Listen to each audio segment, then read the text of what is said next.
The morning began like every other in the small town of Ashwood, gray, unhurried, and half forgotten by the world beyond its cracked roads and leaning fences.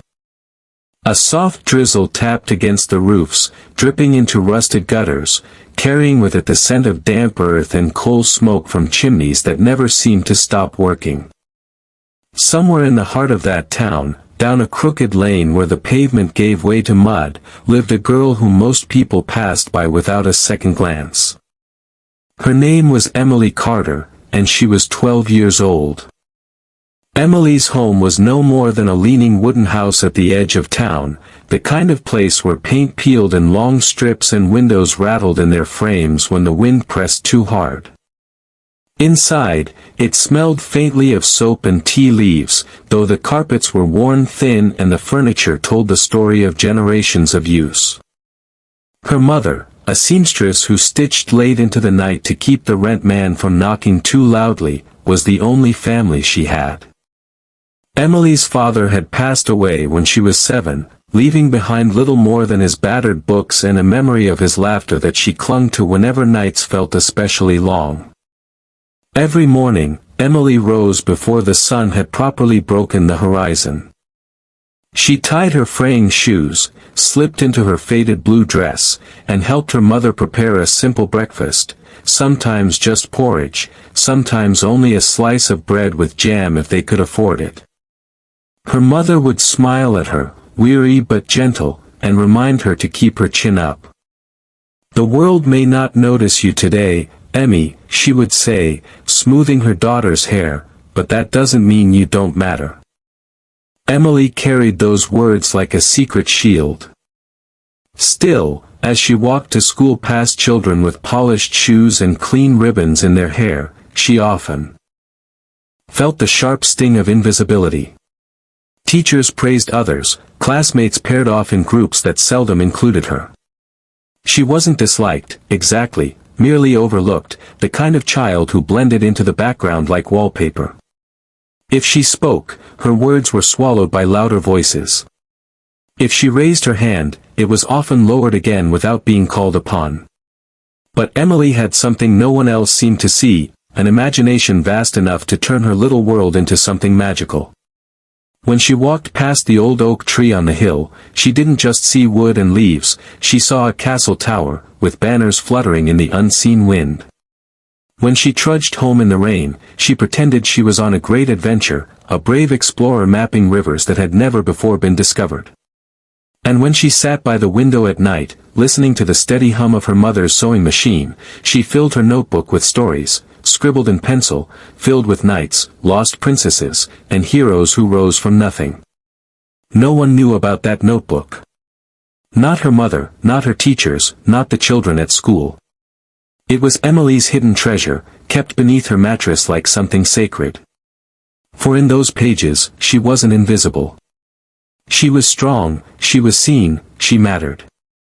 That Tuesday in late October felt colder than most. The schoolyard buzzed with laughter, but Emily kept to the side, her satchel pressed to her chest.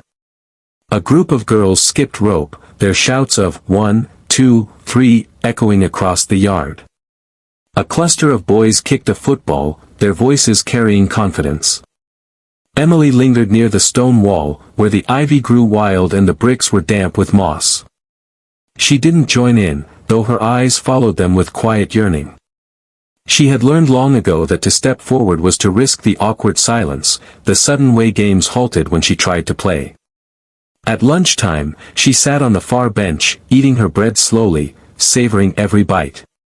Her classmates bustled around, trading sandwiches, laughing at inside jokes. A piece of orange peel rolled near her foot, and she bent to pick it up, slipping it quietly into the rubbish bin. No one noticed, but she felt a small pride in keeping the place tidy. The only one who ever truly saw her was Mrs. Hargreaves, the librarian. On Wednesdays, Emily would sneak into the town library and lose herself between shelves that smelled of dust and ink. Mrs. Hargreaves would smile at her kindly, sometimes slipping her an extra bookmark or saving aside a book she thought Emily might like. "You've got a reader's eyes," she would say, tapping her spectacles. Eyes that see more than most. Emily would blush, clutch the book to her chest, and scurry off to her usual corner. That library was her second home, the place where invisibility lifted, if only for an hour. That evening, as she walked home beneath the drizzling rain, Emily paused by the park. The lamps glowed pale yellow, the grass glittering with water droplets. She often liked to stop there for a few minutes, listening to the fountain's gentle splash, imagining stories in the shadows of the trees. She didn't know why she lingered that night longer than usual. Perhaps it was the way the mist curled, or the way her heart felt restless, as though something were about to change. She hugged her satchel tight, her shoes squelching in the mud. The fountain, though cracked with age, still sang with water. She closed her eyes, letting the sound carry her away to places where no one overlooked her, where she was a heroine, brave and bright. When she finally opened them, the park seemed emptier than before. But it wasn't. A figure sat slumped against the far edge of the fountain, his expensive suit soaked through, his silver hair plastered to his forehead. For a moment, Emily froze, unsure if he was asleep or worse. Then she saw the faint trembling of his hand, the shallow rise and fall of his chest. Her heart quickened. She was just a poor 12-year-old girl, unnoticed by the world. And yet, in that quiet moment, she realized she was the only one who had noticed him, the only one who could help. Emily took a breath, tightened her grip on her satchel, and stepped forward. The drizzle had thickened into a steady rain, falling in silver sheets across the empty park. Emily stood motionless for a breath, her small figure framed against the glowing fountain lamps. She could hear the water beating against stone, mingling with the soft rasp of the man's breath. Whoever he was struggling. And though fear tightened her chest, something stronger rose inside her, a sense of responsibility that didn't care she was only 12. Emily ran forward, her shoes splashing in shallow puddles. Up close, the man seemed both powerful and fragile. His clothes marked him as someone of wealth, a tailored charcoal suit, silk tie loosened at the collar, shoes polished even beneath the mud. Yet his face was pale, drawn tight with strain. His lips moved faintly, whispering words she couldn't hear. His hand clutched his chest as though holding back something far worse than rain. "Sir." Emily's voice trembled, but she forced it out. "Are you all right?"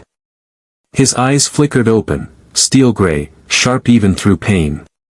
For a fleeting moment, they locked on hers, and in them she saw confusion, then recognition, as if he couldn't quite believe a child was kneeling beside him. "Help," he rasped, before his head slumped against the fountain wall. Emily's heart thundered. She had read about emergencies in her schoolbooks, but this was different. This was real. The rain felt colder now, biting against her skin, urging her to act. She fumbled through her satchel, pulling out the one thing she had, a small notebook wrapped in cloth. She placed it beneath his head as a cushion, her hands shaking. "Think, Emily. Think." The library books had taught her that when someone collapses, you must call for help. But the park was deserted. The streets beyond were quiet, the lamps flickering over wet cobblestones. She scrambled to her feet, cupping her hands around her mouth. "Help. Somebody, please." Her voice echoed against the iron gates, but no one answered. She refused to give up. Emily darted to the fountain's edge, where a payphone stood under a broken glass shelter. She dug into her pocket, praying she still had the 2 coins her mother had given her for bread. By some miracle, they were there, damp but intact. She shoved them into the slot and dialed the number she had memorized, emergency services. Her voice shook as she explained. "It's a man, he's collapsed in the park, by the fountain. He's breathing, but not well. Please, you have to send someone quickly." The operator's calm words steadied her, and she returned to his side, keeping him awake as best she could. She remembered her father's advice, spoken long ago: talk to people when they're hurting, it reminds them they're not alone. So she talked. She told him her name, told him he wasn't alone, even as his breathing grew ragged. "My name's Emily," she whispered, leaning close so the rain wouldn't drown her out. "Just, hold on. Someone's coming. You're going to be all right." To her surprise, his eyes opened again. He looked at her as though searching for something, perhaps reassurance, perhaps strength. His lips parted, but the words were weak. She leaned closer. "You're kind," he murmured, before drifting into unconsciousness again. Emily's throat tightened. Kind. No one had ever called her that before, not like this, not as if kindness meant the difference between life and death. She held his hand, small fingers gripping his large, trembling one, until the sound of sirens pierced the rain. Red and blue lights flashed against the wet trees as an ambulance screeched to a halt outside the gates. Paramedics rushed in, their uniforms a blur of white and navy. "Step back, sweetheart," one of them said gently, kneeling by the man's side. They moved with practiced urgency, checking his pulse, attaching monitors, speaking in clipped tones. One of them asked Emily questions. Had she seen what happened? How long had he been there? Did he say anything? She answered as best she could, her voice steady despite the storm inside her. The man was lifted onto a stretcher, an oxygen mask pressed to his face. As they wheeled him toward the ambulance, one paramedic paused to look at Emily. Rain streamed down her hair, plastering it to her face, but she stood firm, clutching her satchel. "You did the right thing, calling us," he said. "You probably saved his life." Emily blinked, stunned. Saved his life? She was just a girl no one noticed, a girl who often felt invisible. And yet tonight, under the rain, she had been the only one who mattered. The ambulance doors slammed shut, the siren wailed, and the vehicle sped away into the night. Emily stood alone by the fountain, her shoes soaked, her notebook gone, her heart racing. She felt both small and immense, frightened yet proud. Something inside her whispered that this night would not be forgotten, that this man, whoever he was, would not disappear from her story so easily.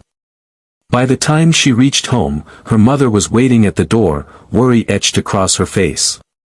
"Emily, you're soaked to the bone. Where on earth have you been?" Emily opened her mouth, ready to explain, but the words tangled on her tongue. How could she explain that she had just saved a stranger's life? That she had been braver than she ever imagined? Instead, she simply whispered, "I was helping someone, Mama." Her mother wrapped her in a blanket, pressing her close. "That's my girl," she murmured, though she didn't know the weight of what Emily meant. Not yet. As Emily lay in bed that night, rain tapping at the window, she replayed the moment again and again, the man's gray eyes, the faint words, the paramedic's assurance. She couldn't know it, but the man she had saved was Harrison Cole, the most influential figure in the county, a millionaire whose wealth had built half the town's landmarks. To her, he was just a fragile stranger in need. To him, she was about to become something far more than a passerby. Sleep came slowly, but when it did, Emily dreamed not of invisibility but of standing in the center of a crowd, her voice clear, her presence undeniable. And though she could not yet see it, that rainy night was the beginning of everything.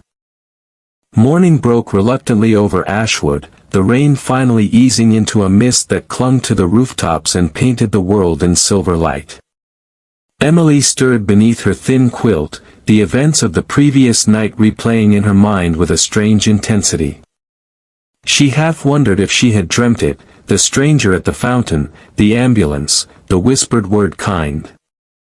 But when she reached into her satchel and found her notebook missing, the memory hardened into truth. At breakfast, her mother hummed quietly as she buttered their last 2 slices of bread. She noticed Emily staring out the window, lost in thought. "Still thinking about whoever you helped last night?" her mother asked gently. Emily nodded, chewing slowly. She didn't tell her the whole story, just that a man had collapsed and she'd called for help. Her mother gave her hand a squeeze, pride shining in her weary eyes. "That's the sort of person your father would have wanted you to be," she whispered. Later that day, while Emily was at school, whispers began to ripple through the town. The local newspaper had run a small headline. "Prominent millionaire collapses in town park. Life saved by quick-thinking passerby." The article was thin on details, but the name alone caused a stir: Harrison Cole. A man of reputation, wealth, and mystery. Some said he owned half the mills in the county. Others claimed he was a recluse, hiding behind the iron gates of his mansion, rarely seen in public. But all agreed he was powerful. At recess, Emily sat on her usual bench, nibbling her bread. This time, the chatter around her was about the newspaper. "Did you hear? It was Harrison Cole," one boy said. "I heard he fainted because he hasn't left his house in weeks." Another girl chimed in, "Imagine being the person who found him. They'll probably get a reward." Emily's cheeks burned. She lowered her gaze, afraid that if anyone looked too closely they'd see the truth written across her face. She didn't want a reward. She didn't want attention. She only wanted him to be safe. But attention, it seemed, was already on its way. That afternoon, as she and her classmates prepared to leave, the headmistress called Emily's name. "Miss Carter, would you step into my office a moment?" The office smelled of ink and lavender polish. The headmistress, tall and severe, folded her hands over her desk.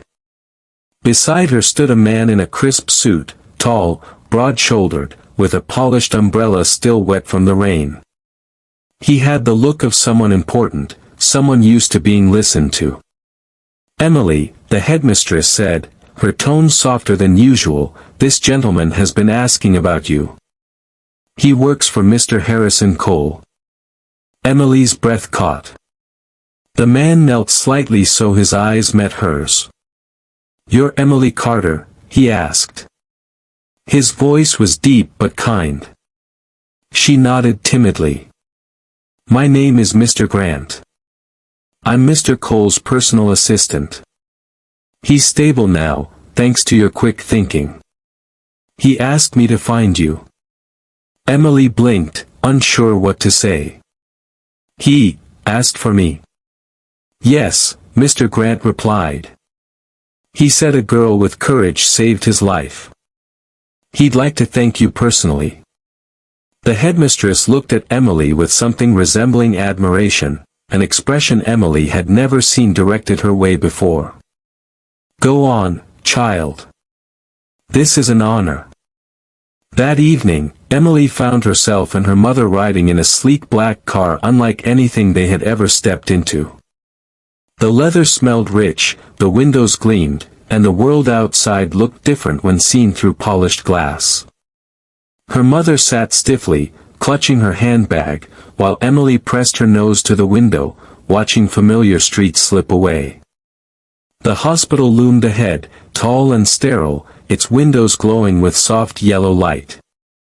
Inside, nurses moved briskly down tiled halls, the air filled with the faint scent of antiseptic and coffee. Mr. Grant led them to a private room at the end of the corridor. There, propped against crisp white pillows, lay Harrison Cole. He looked older than Emily remembered from the night before, his face lined, his hair neatly combed back by the nurses.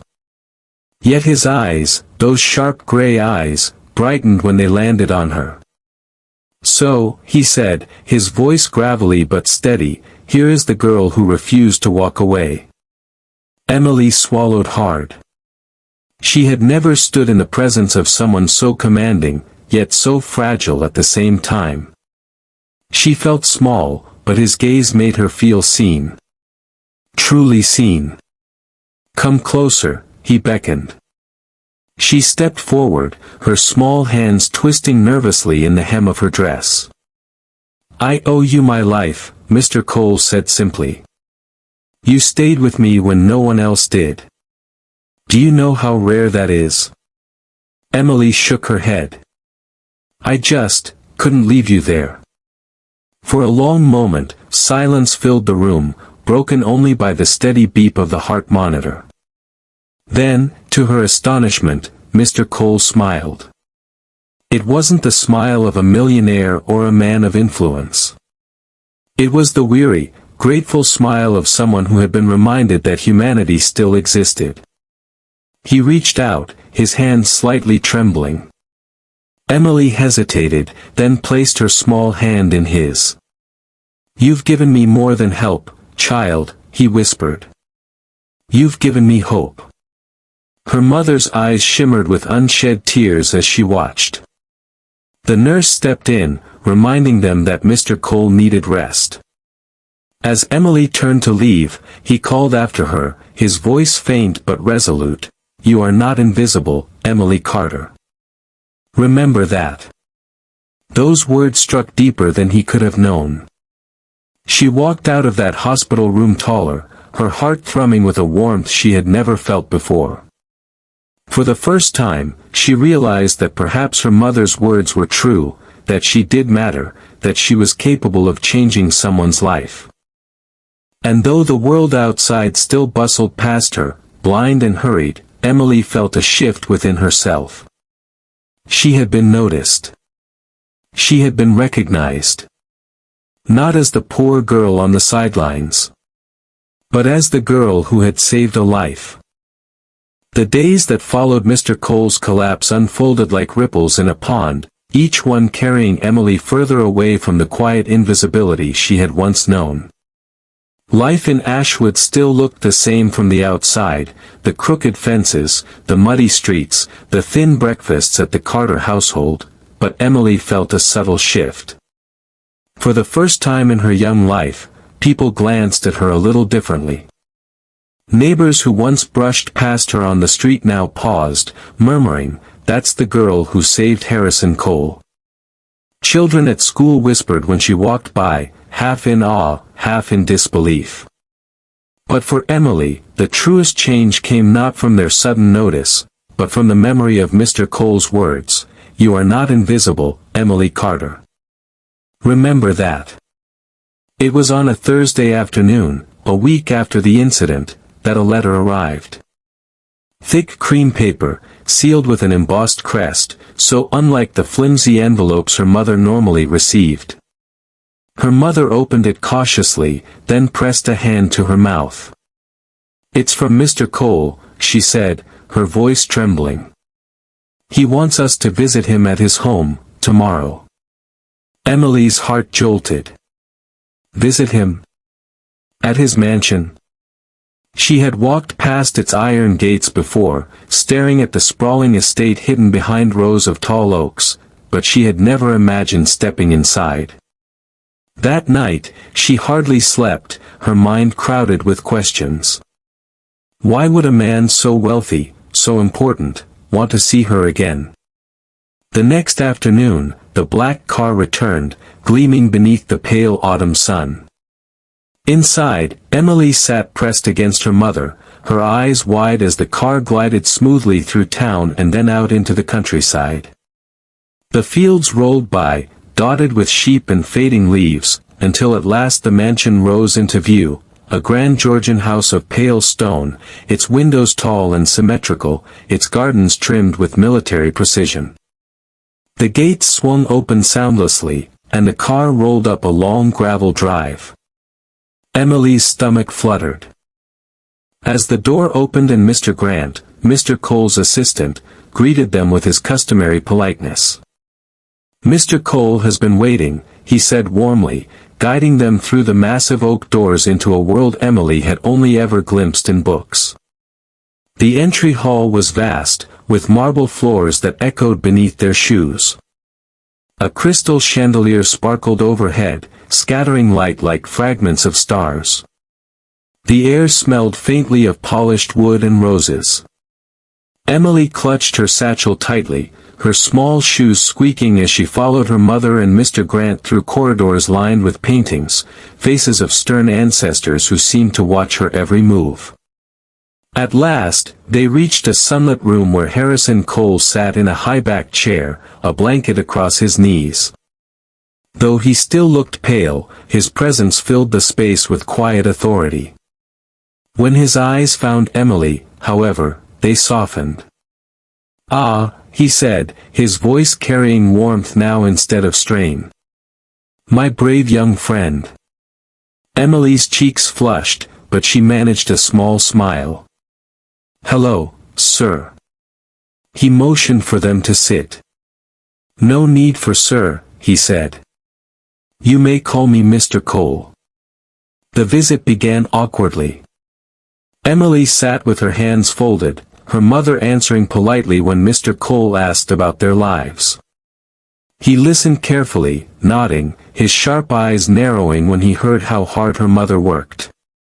But it was when he turned back to Emily that the conversation changed. "Tell me," he asked, "what do you like to do when the world isn't collapsing around you?" Caught off guard, Emily hesitated. Then, with a shy glance at her mother, she admitted, "I like to write stories. In my notebook." Mr. Cole leaned forward, genuinely intrigued. "Stories? About what?" Emily's voice grew steadier as she explained. "Adventures. Heroes. Places I've never seen, but want to imagine. When I write, it feels like I belong somewhere." For the first time in days, she forgot her nervousness. She told him about the castle tower she imagined from the oak tree, about the secret kingdoms she built from shadows on the wall. As she spoke, she noticed the faintest smile tugging at his lips. "You remind me," he said softly, "of someone I once knew. Someone who also believed in worlds beyond what we can see." His voice trailed off, a shadow flickering across his features, but he quickly straightened. "Emily, will you promise me something?" She tilted her head. "What's that?" "Promise me you'll never stop writing," he said.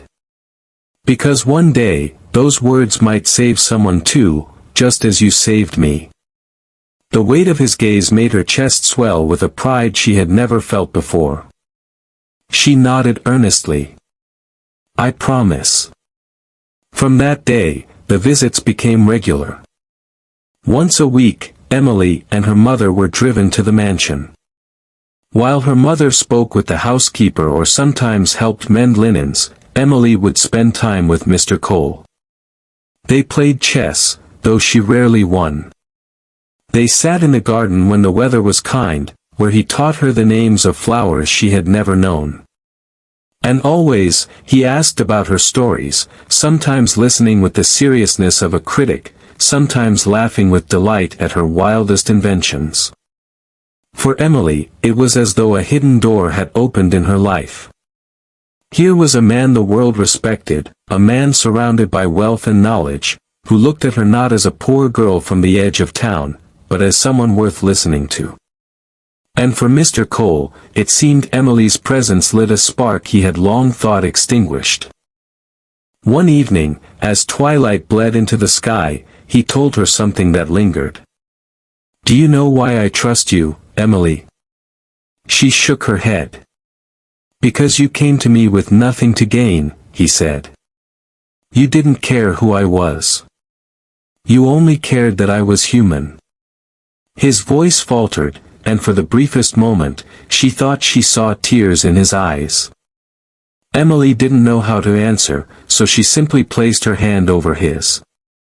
He squeezed it gently, and in that silence, a bond was sealed, an unlikely friendship between a forgotten girl and a man who had once believed himself untouchable. Neither of them could have guessed then how much that bond would change both their lives. Winter settled heavy over Ashwood. The trees stood bare against a gray sky, their branches like black veins scratched across the heavens. Frost clung to windows each morning, and smoke from chimneys lingered low in the air. Emily's breath puffed in clouds as she walked beside her mother toward the black car that once again waited at their door. By now, the weekly visits to Harrison Cole had become part of their lives, a rhythm as familiar as the ticking of the old clock in their kitchen. But this visit felt different. A letter had arrived earlier that week, written not by Mr. Grant but in Mr. Cole's own uneven script. "Emily, my strength is fading. If you would spare an hour, come sit with me. There is something I must say before time steals it from me." Emily had read the words again and again, her small fingers tracing the ink as though she could steady the tremor in his handwriting. Fear had gnawed at her since. Mr. Cole had seemed stronger lately, his voice firmer, his eyes brighter. The thought of him fading unsettled her deeply. The mansion loomed as they arrived, its grand facade dusted with snow. Inside, the air was warm, scented faintly of cinnamon and pine. But the atmosphere was hushed, heavy, as though the walls themselves held their breath. Mr. Grant greeted them with a solemn nod, leading Emily down the hall while her mother lingered with the housekeeper. When Emily stepped into Mr. Cole's room, her heart clenched. He was sitting upright in bed, propped against pillows, but his face looked thinner, his skin paler. The fire in the hearth cast flickering light across his features, softening the lines of exhaustion that marred his once imposing presence. Yet when his eyes met hers, they lit with warmth. "Ah," he murmured, his voice gravelly but tender. "My little rescuer." Emily moved quickly to his side, her satchel bouncing against her hip. "Mr. Cole, are you worse?" she asked, unable to hide the tremor in her voice. He chuckled softly, though it was tinged with weariness. "I'm still here, aren't I? But time has a way of reminding old men of their fragility. Sit with me, Emily. There's something I need to share." She climbed onto the chair beside his bed, her small hands folded in her lap. For a moment, silence stretched between them, broken only by the crackle of the fire and the faint hiss of snow against the windowpanes. Then, slowly, Mr. Cole reached for her hand. His grip was surprisingly strong, though his fingers trembled. "Emily," he began, "do you know why I felt such gratitude that night in the park? Why your face, a stranger's face, brought me back from the edge?" She shook her head, eyes wide. "Because," he whispered, his gaze softening, "you reminded me of my daughter." Emily blinked, startled. "Your daughter?" "Yes," he said, his voice low, heavy with memory. "Her name was Clara. She was, not much older than you when she died." His words caught, his throat tightening. For a moment, he closed his eyes, as though summoning courage to continue. Emily's heart swelled with sorrow. She had never imagined the stern, untouchable millionaire had once carried such a wound. She was bright, full of laughter, he went on. She loved stories too, just as you do. I used to sit at her bedside, listening to her read aloud, her voice bubbling with excitement. But sickness came, swift, merciless. I tried everything, spent fortunes on doctors and treatments, but money could not buy her more time. His hand trembled in Emily's, and his eyes glistened in the firelight. When she was gone, he whispered, the world turned gray. I shut myself away, convinced there was nothing left worth caring for. I built walls of stone and silence, lived among wealth but starved of joy. And then, his voice cracked, and he squeezed her hand. Then a girl I had never met knelt beside me in the rain and refused to leave me to die. Emily felt tears prick her own eyes. The fire blurred through her vision. You see, Emily, he said, leaning closer, his voice barely audible now. In that moment, you were not just a stranger. You were Clara returned to me. Not in flesh, but in spirit. In kindness. In courage. His breath hitched, and he whispered the words that pierced Emily's heart like an arrow. You are the daughter I thought I had lost forever. The tears spilled down her cheeks before she could stop them. She had never heard such words in her life, words that carried not only grief but love, heavy and unexpected. She clutched his hand tighter, her small voice breaking. I'm not Clara, but I'll sit with you. I'll listen to your stories. I'll be here. Mr. Cole smiled, faint but genuine, and a single tear slipped down his weathered cheek. That is all I could ever ask. They sat together in silence, the fire crackling, the snow falling softly beyond the window. Emily felt a warmth unlike any she had known before, an invisible thread binding her to him, spun not from wealth or duty but from shared loss and unexpected love. Later, when her mother returned to collect her, Emily wiped her cheeks quickly, not wanting to betray the weight of what had been said. Mr. Cole's voice, however, followed her to the door. Remember, Emily, he called gently, your kindness is your greatest gift. Never let the world take it from you. As she stepped back into the cold night, Emily's heart carried both the ache of his grief and the wonder of his words. She had gone to visit a man she thought of as a benefactor, perhaps even a friend. She left knowing she had become something more, someone who filled a place left empty by tragedy.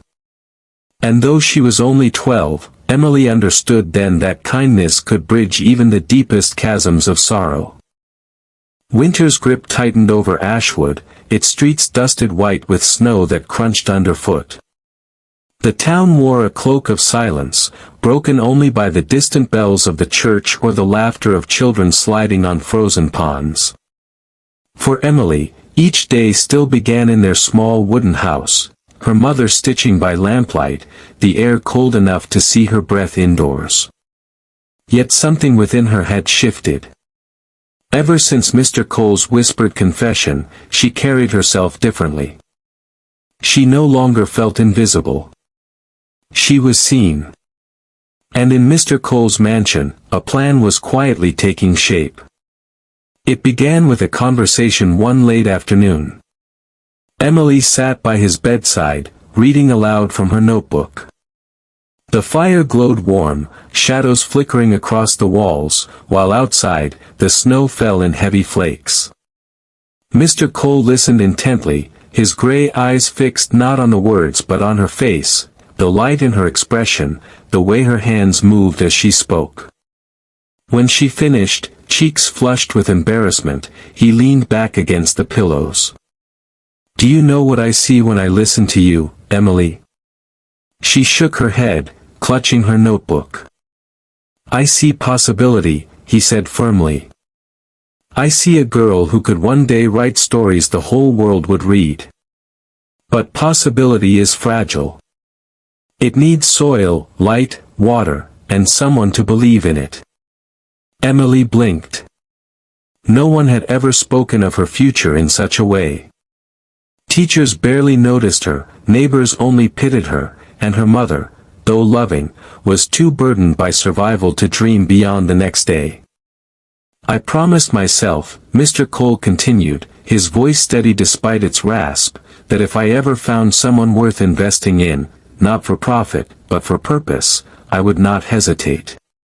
You are that someone, Emily Carter. Her lips parted in shock. Me? Yes, you, he said, with the quiet authority of a man who had built empires. You saved my life, child, but more than that, you reminded me of why life is worth living. I intend to return the gift. The very next week, the first of his promises took shape. One morning, Emily arrived home from school to find a large parcel waiting on their doorstep, wrapped in brown paper and tied with twine. Her mother, bewildered, carried it inside. When Emily tore it open, her breath caught. Inside lay a stack of brand new books, their spines gleaming, their pages crisp with the scent of ink. There were novels, collections of poetry, even a thick dictionary heavier than her cat. On top rested a note in Mr. Cole's shaky but unmistakable handwriting. Every writer must read. May these be the windows to your worlds. Emily traced the letters with trembling fingers. Her mother's eyes softened with tears she tried to hide. No one has ever given us anything like this, she murmured. More gifts followed, though never flashy, always purposeful. A sturdy desk delivered to their home, small enough to fit in Emily's cramped room but wide enough for her notebooks and books to spread. Warm coats for her and her mother, disguised as spares from the mansion, though they were clearly new. And perhaps most important, an envelope pressed discreetly into her mother's hands one evening, a scholarship fund for Emily's schooling, ensuring she could attend the best academy in the county. At first, Emily's mother resisted. We can't accept this, she whispered fiercely to Mr. Cole during one visit. We're not charity cases.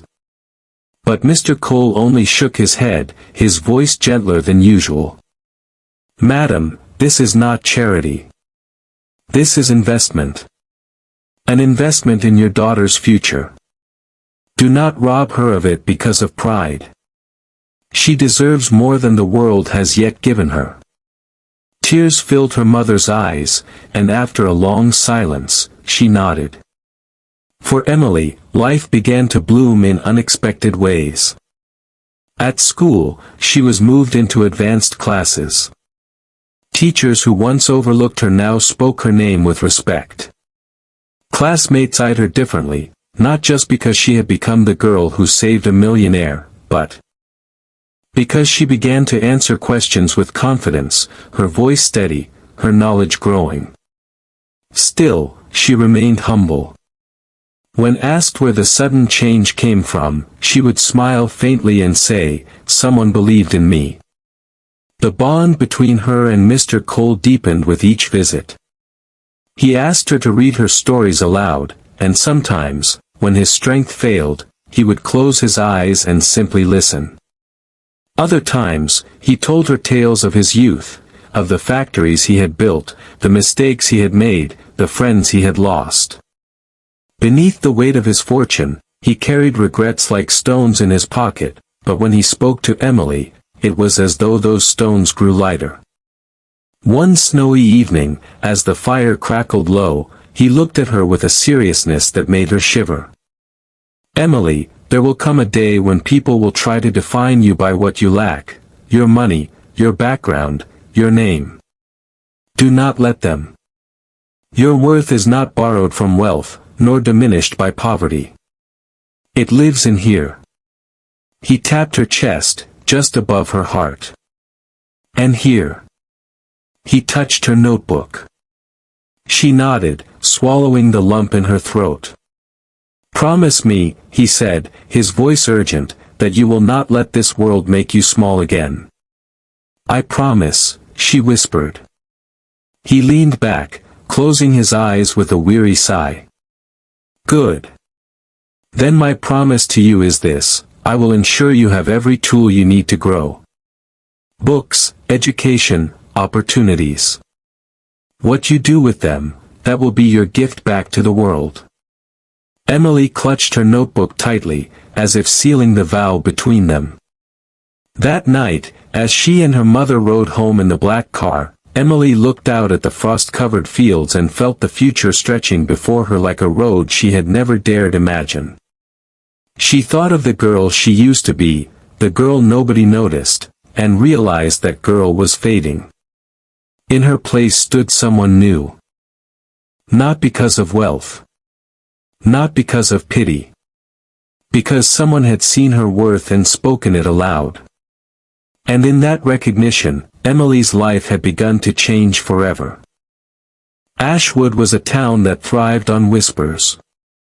Its streets might have been lined with crooked fences and its shops with peeling paint, but its lifeblood was talk, murmurs over cups of tea in the bakery, half-spoken opinions traded at the post office, stories carried from one porch to another like smoke curling through alleyways. And lately, those whispers all had the same name at their heart, Emily Carter. It began quietly enough. A neighbor noticed the black car pulling up outside her home each Friday. Another saw Emily returning with new books clutched against her chest. The seamstress's daughter, once overlooked, now seemed different.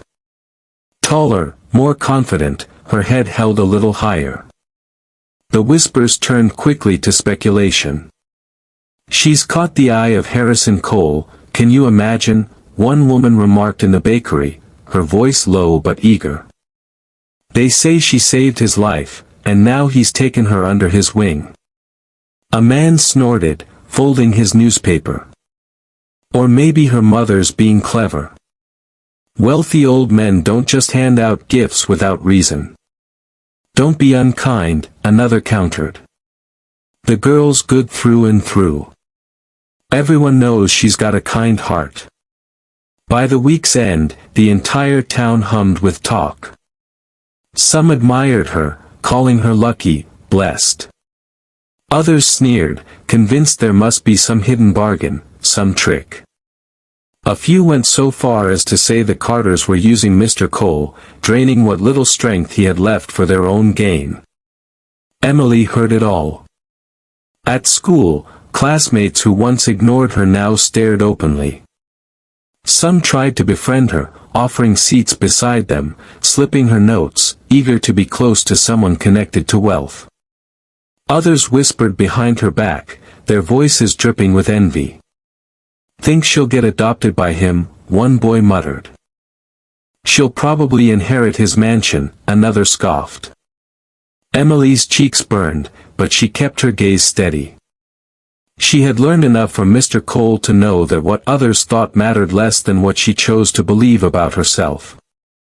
Still, the attention felt heavy. She longed for the quiet corners of the library, where no one cared who she visited or what car collected her. Her mother bore the gossip more heavily. At the market, women she had known for years looked at her with wary eyes. Some congratulated her in tones too sweet to be sincere. Others simply turned away. At home, she tried to keep her worries from Emily, but the way her hands shook as she stitched told the truth. "People will always talk," she sighed one evening, her needle glinting in the lamplight. "They see generosity and twist it into scandal. But we know the truth, Emmy.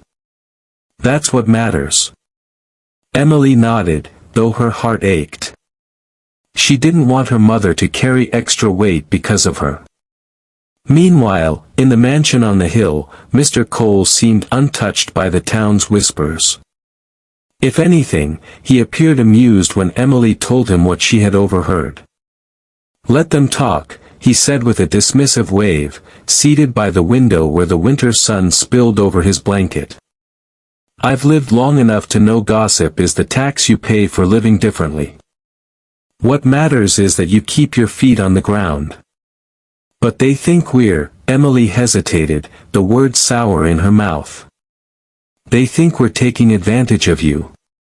His eyes softened. "And do you believe that?" "No," she said firmly. "Then their words are as empty as the wind," he replied. "Listen to me, Emily, you will face greater storms than gossip in your life. What will see you through is not convincing others of your truth, but holding to it yourself." She absorbed his words, etching them into her heart as she had with so many of his lessons. Yet the whispers refused to quiet. When Mr. Cole arranged for her to attend a weekend writing workshop in a neighboring city, something he said every aspiring writer deserved, tongues wagged louder. People speculated about why he was investing so much in a poor girl. Some hinted darkly that it was unnatural, that there must be something unsaid. The day she left for the workshop, the same black car waiting at the curb, a group of classmates stood watching from the corner. One of them, a tall boy named Peter who had once mocked her muddy shoes, called out, "Don't forget us when you're rich." His friends laughed. Emily flushed but lifted her chin, choosing silence over retaliation. At the workshop, however, the world felt different.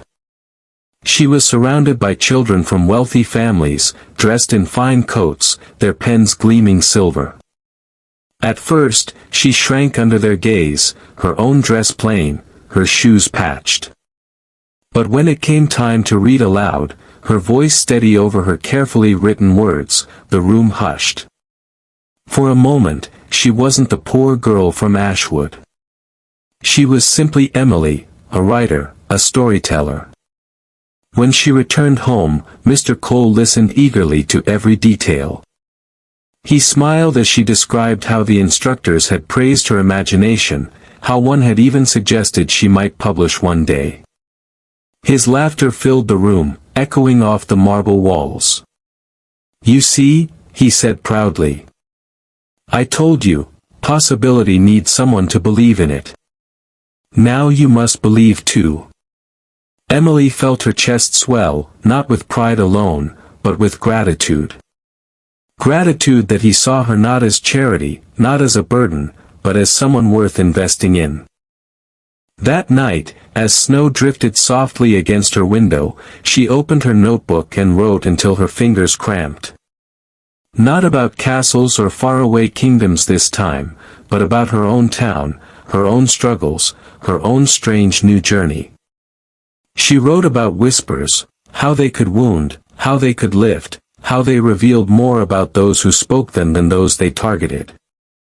She wrote until she understood something vital: gossip might follow her wherever she went, but it could not define her. What defined her was the kindness she had shown in the park, the courage she had found in the rain, and the promise she had made to Mr. Cole, never to let the world make her small again. And so, while the town of Ashwood buzzed with speculation, Emily Carter quietly grew. She grew in knowledge, in confidence, and in purpose. And though the whispers swirled around her like winter wind, she walked through them with her head high, carrying not scandal, but a secret seed of greatness beginning to bloom. Years passed, as they always do, with quiet inevitability. Seasons turned, snow melted into spring rain, flowers returned to Ashwood's hedgerows, and children grew taller while fences leaned further into disrepair. But Emily Carter no longer lived in the shadows of those crooked streets. She was 17 now, her hair longer, her step more assured. The girl once overlooked at school had become someone else entirely. Teachers spoke her name with respect, classmates listened when she read aloud, even the townsfolk, once skeptical, now nodded in approval when they saw her pass. For though whispers had once nipped at her heels, she had outpaced them with dignity. At the heart of this transformation was her friendship with Harrison Cole. Their bond had deepened, season after season, stitched together by shared stories and late afternoon conversations by the fire. He grew friendlier as the years slipped by, but whenever Emily visited, a spark returned to his gray eyes. He demanded to hear her newest writings, and she brought them eagerly, each page filled with adventures and truths shaped by his wisdom. It was during those years that Mr. Cole kept his promise.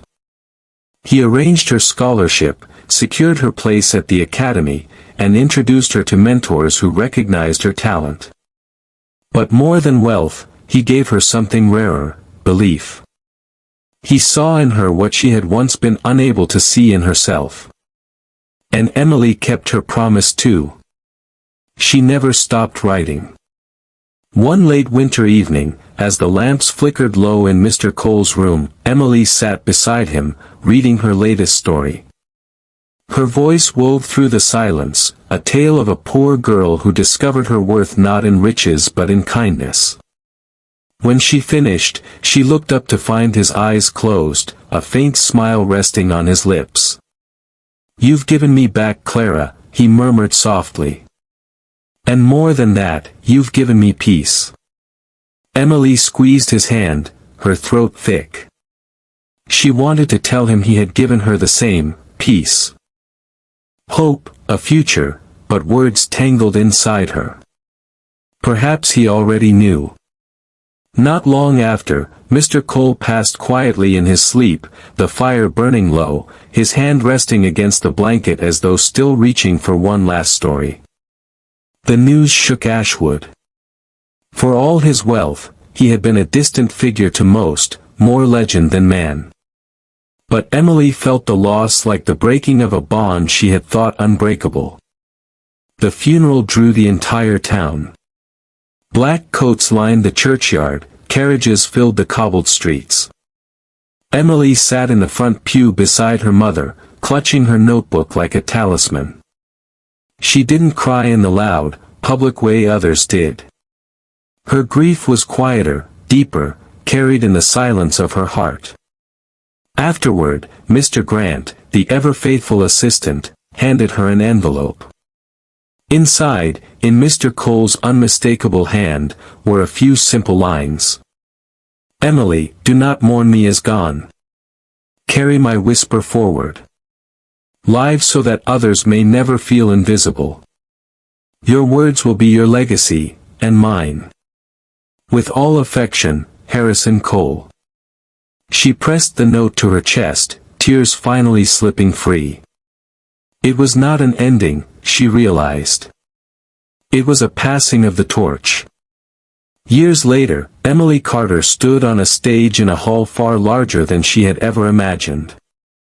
Rows upon rows of faces looked up at her, readers, students, strangers who had come to hear her speak.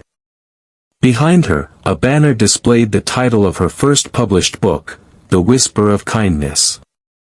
Her hands trembled as she held her speech, but when she looked down and saw her mother in the front row, tears shining with pride, her courage steadied. She cleared her throat and began. I want to tell you a story, she said, her voice carrying through the hushed hall. About a girl no one noticed. A girl who sat alone at school, who wore patched shoes, who thought her dreams were too small to matter. Until one rainy night, she found a man collapsed by a fountain. She didn't know he was a millionaire. She only knew he needed help. That night changed everything. Not because she saved him, but because he saw her. He reminded her that kindness is the greatest wealth any of us can carry. The audience leaned in, listening, some wiping their eyes already. That man was Harrison Cole, Emily continued, her voice strong. To the world, he was powerful, wealthy, untouchable.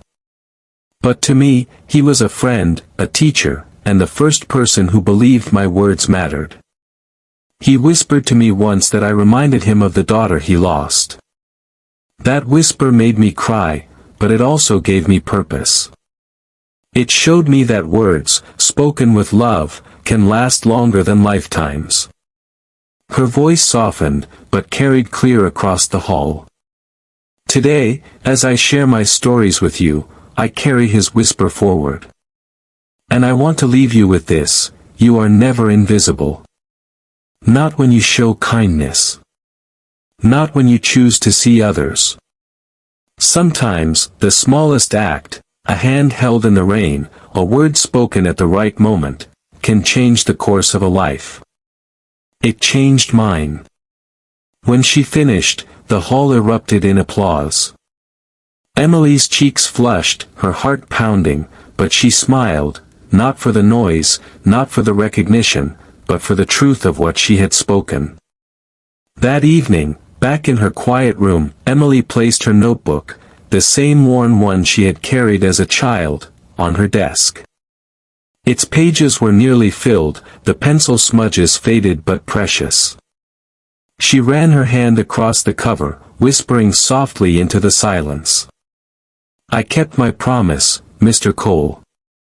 Outside her window, the world stretched wide, fields, cities, readers she had yet to meet, lives her words might still touch.